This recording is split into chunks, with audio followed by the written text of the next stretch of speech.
नमस्कार साथियों, मैं ऋषभ सिंह अपनी YouTube channel geography of India में एक बार फिर आप सभी का स्वागत करता हूं। हम अपने पिछले वीडियो के माध्यम से earth's history phases formation of the present landmass of India के संदर्भ में बात कर रहे थे। इससे संबंधित हमने 5 स्टेजों को देखा था और इन सभी स्टेजों की अपनी एक अलग विशेषता थी और उस दौरान हमने देखा भारत का कौन सा भूभाग बना। आज के वीडियो में हम 6वें स्टेज की बात करेंगे और देखेंगे कि इस स्टेज के दौरान कौन सा युग था और उस युग में क्या हुआ। तो बात करते हैं हम अपने 6ठे स्टेज की। 6ठा स्टेज हमारे लिए इसलिए महत्वपूर्ण है क्योंकि यह जो युग था क्रेटाइसियस था। पिछले वीडियो में हमने विभिन्न प्रकार के युगों के बारे में बताया। मेसोजोइक एरा से संबंधित है ये। मेसोजोइक एरा को हम 3 भागों में बांटे हैं, क्रेटाइसियस, माफ़ कीजिएगा, ट्रियासिक, जुरैसिक, क्रेटाइसियस। तो ये जो लास्ट वाला है वो है क्रेटाइसियस। भारत के संबंध में इसकी एक महत्वपूर्ण भूमिका है। आप जानते हैं कि दक्षिणी भारत के लगभग 5 लाख वर्ग किलोमीटर पर लावा का विस्तार है और वो लावा का जो विस्तार है वो ज्वालामुखी के दरारी उद्भेदन के कारण है। और वही ज्वालामुखी का जो दरारी उद्भेदन होता है कब होता है? क्रेटाइसियस महाकल्प में। ज्वालामुखी का दरारी उद्भेदन कहाँ? पूरे विश्व में, लेकिन हम किसके संदर्भ में पढ़ रहे हैं? भारत के। तो प्रायद्वीपीय भारत कह सकते हैं या दक्षिण भारत कह सकते हैं। कितने लाख वर्ग किलोमीटर पर? 5 लाख वर्ग किलोमीटर पर।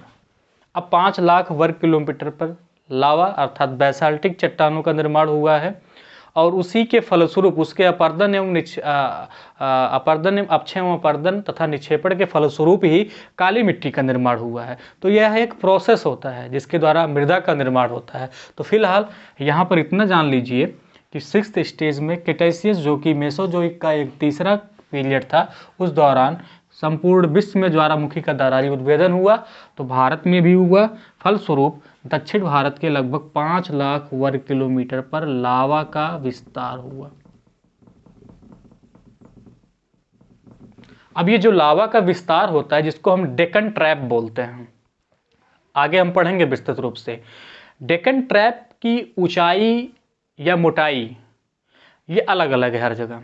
जहाँ पे ज़्यादा उद्गार हुआ वहाँ पर इसकी मोटाई ज़्यादा पाएगी, लगभग 5 किलोमीटर तक। ये आपका मुंबई का क्षेत्र है, मुंबई महाराष्ट्र। यहाँ पे जो लावा की मोटाई है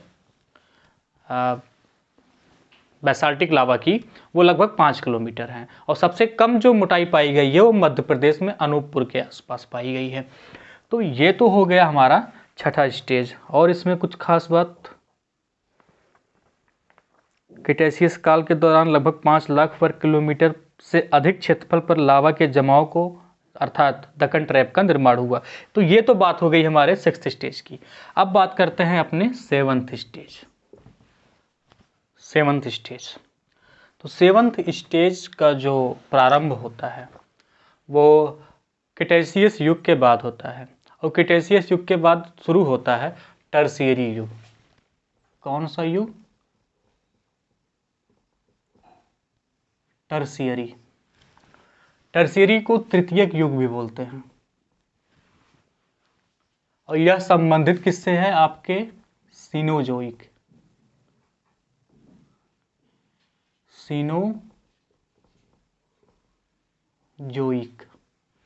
सीनोजोइक को 5 भागों में बांटा गया है।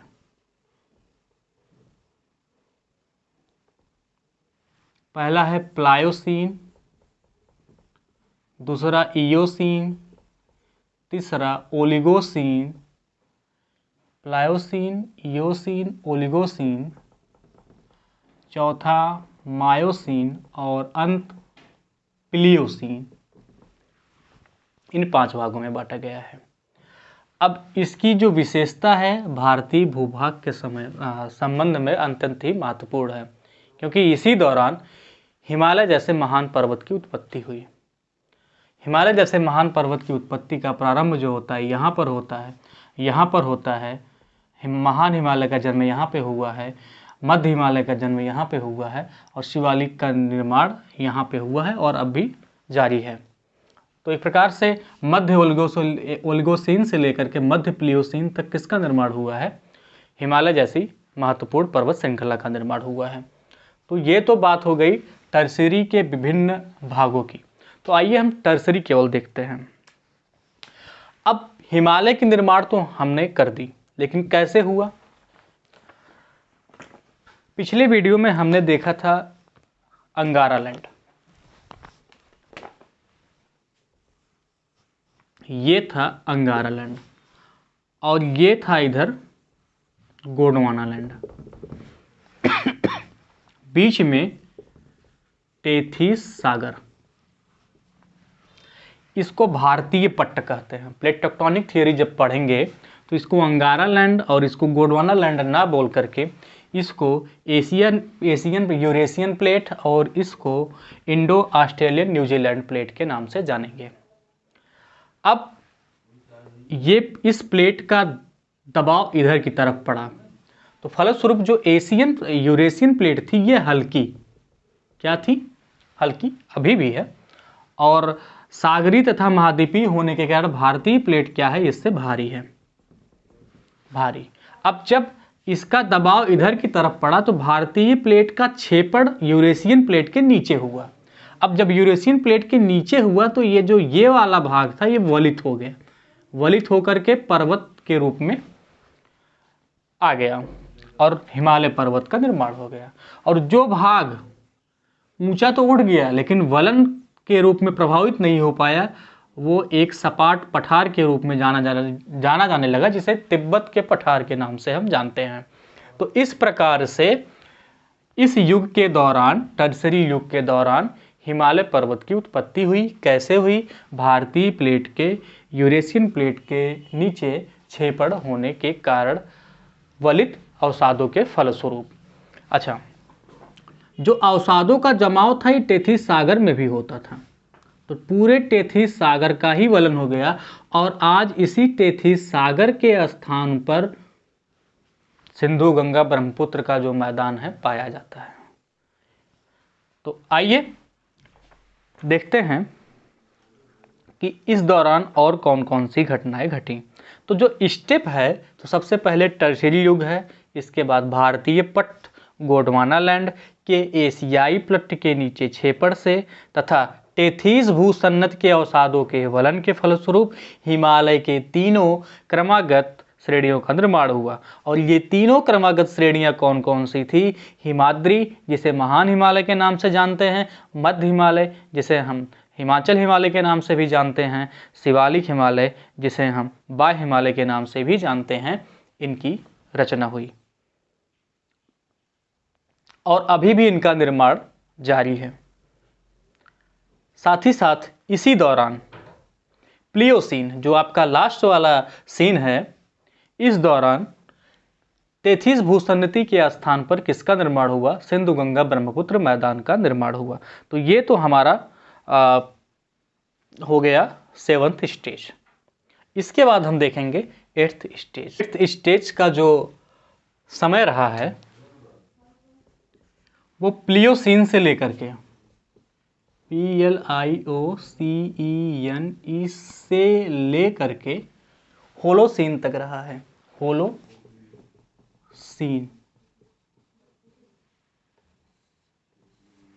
ठीक है। अब प्लियोसीन किससे संबंधित है? ये आपके सीनोजोइक से संबंधित है। सीनोजोइक को हमने 5 शकों में बांटा था, Palaeocene, Eocene, Oligocene, Miocene and last Pliocene. Pliocene से लेकर के होलोसीन। अब होलोसीन किससे संबंधित है? सीनोजोइक एरा के बाद नियोजोइक एरा आता है। नियोजोइक को 2 शक में बांटते हैं, प्लेस्टोसीन, होलोसीन, और वही होलोसीन आपका अंत है, जो कि वर्तमान में भी यही चल रहा है। तो इसका जो समय रहा है 8th स्टेज का, प्लियोसीन से लेकर के होलोसीन तक रहा है। और इस दौरान हिमानीकृत नदियां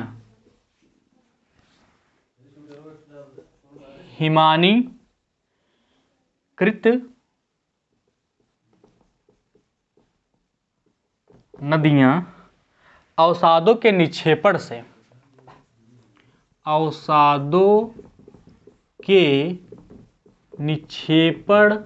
से सिंधु, गंगा एवं ब्रह्मपुत्र नदी का जो मैदान है इसका निर्माण हुआ। 7th स्टेज में जिस निर्माण की बात कर रहे थे उसमें प्रारंभ हुआ था, और यहाँ पर 8th स्टेज में होलोसीन तक इसका निर्माण प्रारंभ हुआ। वहाँ पे भी हमने प्लियोसीन की चर्चा की थी, लेकिन ये प्लियोसीन 7th स्टेज से न संबंधित होकर के किस स्टेज से संबंधित था? 8th स्टेज से संबंधित था। 7th स्टेज में कितने पीरियड थे आपके? पैलियोसीन, इयोसीन, ओलिगोसीन, मायोसीन, यहाँ तक। आइए यहाँ पे 8th स्टेज बस इतना ही, सिंधु, गंगा, ब्रह्मपुत्र के मैदानों का निर्माण हो गया, जो कि अब भी जारी है। मैदानों का निर्माण हो रहा है, बाढ़ के फलस्वरूप नई मिट्टियों का जमाव होता है, तो ये सब प्रक्रिया चल रही है। अब चर्चा करते हैं एवं अपने अंतिम स्टेज की, जो कि 9th स्टेज। अब तक तो हमने 8th स्टेज तक बात कर ली थी। अगला जो स्टेज आता है वो 9th स्टेज है। 9th स्टेज, और यह स्टेज जो संबंधित है प्लीस्टोसीन युग से संबंधित है। किस युग से संबंधित है? PLIOSTOCEN,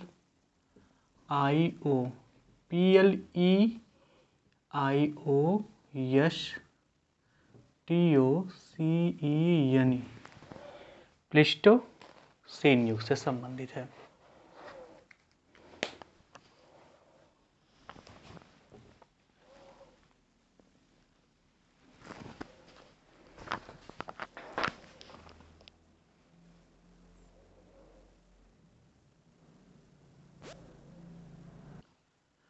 आइए 9th स्टेज देखते हैं।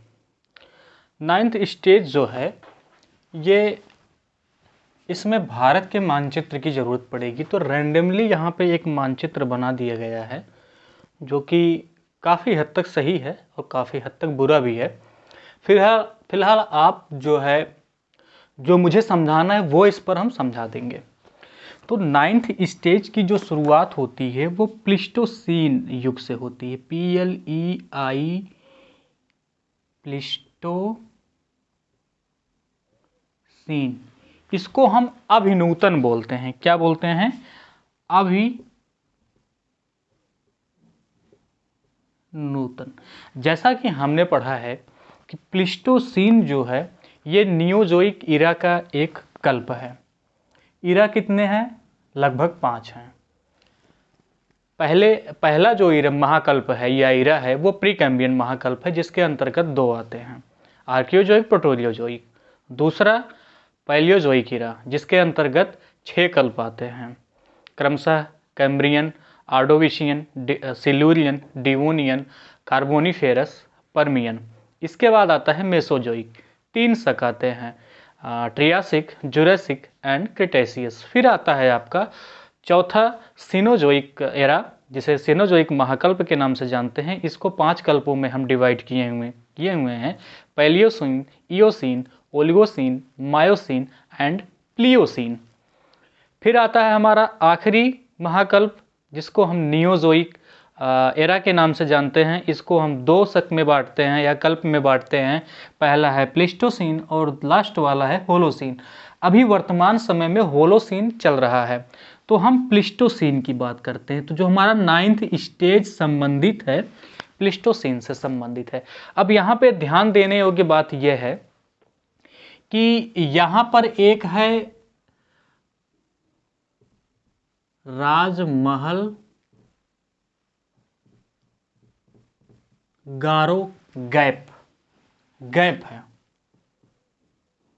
ये गैप पहले नहीं था, अब हो गया है। इसको मालदा गैप के नाम से भी जानते हैं, मालदा गैप। और यहाँ पे एक भाग है पोटवार का पठार, पोटवार का दिल्ली रेड्स के नाम से भी जानते हैं ये। अब ये तो वर्तमान स्थिति है, लेकिन इसके पहले इस युग में, जिसका निर्माण कब हुआ, इस युग में हुआ, इसके पहले की स्थिति क्या थी? यहां से एक इंडो ब्रह्मा नदी निकलती थी, इंडो ब्रह्मा, जिसे हम शिवालिक नदी के नाम से भी जानते हैं। इसकी 3 धाराओं में गंगा, सतलज एवं ब्रह्मपुत्र नदी थी। अब जब इनका निर्माण नहीं हुआ था तो ये नदी पूरी तरह से इधर अरब सागर में आकर के गिर जाती थी ऐसे ही। लेकिन बाद में प्लेस्टोसीन काल में यहाँ पे डाउन फॉल्टिंग हुआ, डाउन फोल्डिंग, जिसको हम कहते हैं कि स्थल का नीचे चले जाना, जिसको हम बोलते हैं डाउन वार्पिंग। ठीक है, डाउन वार्पिंग या निम्न समवलन कह सकते हैं।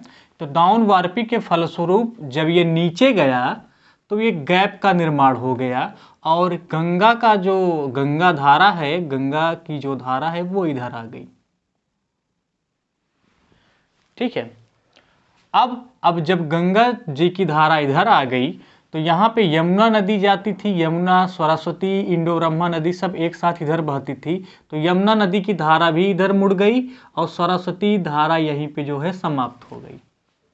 ठीक है, तो यहाँ पे अप वार्पिंग हुआ है, यहाँ पे डाउन वार्पिंग हुआ। डाउन वार्पिंग के कारण गंगा नदी का जो बहाना है इधर हो गया और अप वार्पिंग के कारण ये जो इंडो ब्रह्मा नदी थी ये छत विक्षिप्त हो गई, ये इसकी जो धाराएं थी ये टूट गई, इधर से ब्रह्मपुत्र नदी इधर आकर के आने लगी। तो ये सब हुआ कब हुआ? 9th स्टेज प्लेस्टोसीन काल में। और क्या हुआ?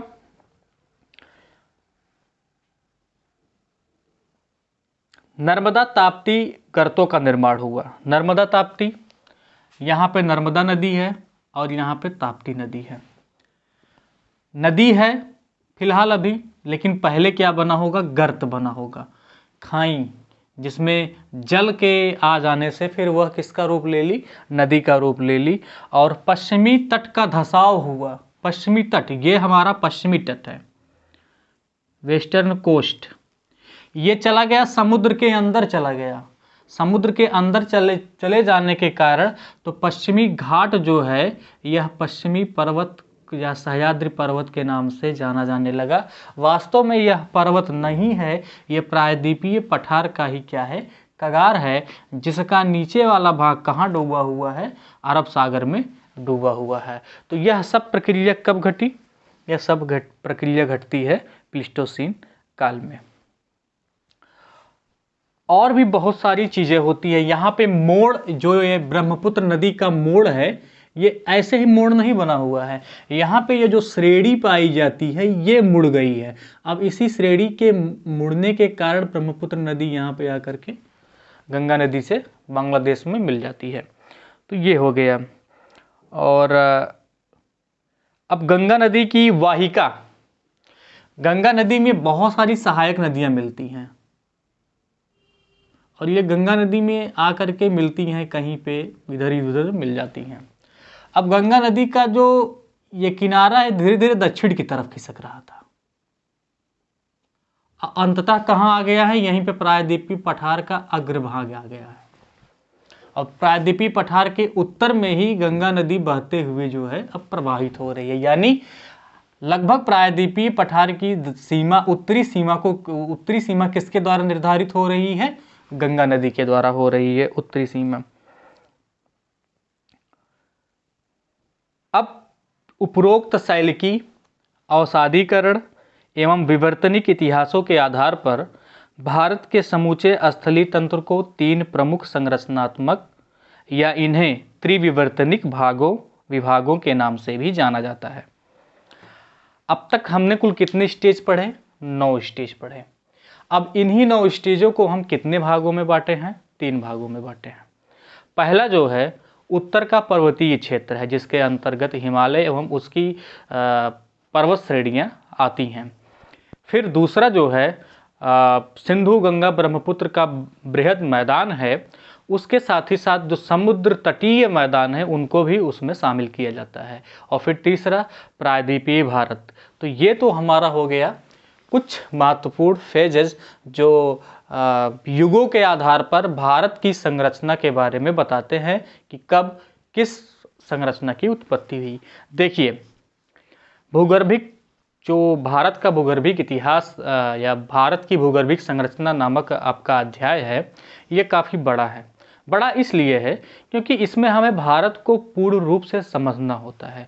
जब तक हम किसी भी क्षेत्र विशेष अर्थात देश की के भूगर्भिक संरचना के बारे में अध्ययन नहीं करते हैं, जानते नहीं हैं, तब तक उसकी हमारी बहुत महत्वपूर्ण जो विशेषताएं होती हैं वो समझ में नहीं आती हैं। जैसे अब इन्हीं चट्टानी संरचनाओं के आधार पर ही हम खनिजों का निर्धारण करते हैं, मृदाओं का निर्धारण करते हैं, साथ साथ जो है वनस्पतियों का भी निर्धारण होता है।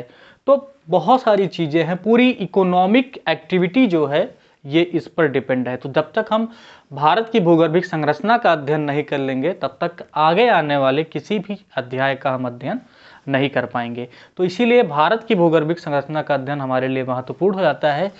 अभी भारत की भूगर्भिक संरचना का जो क्रम है वो जारी रहेगा।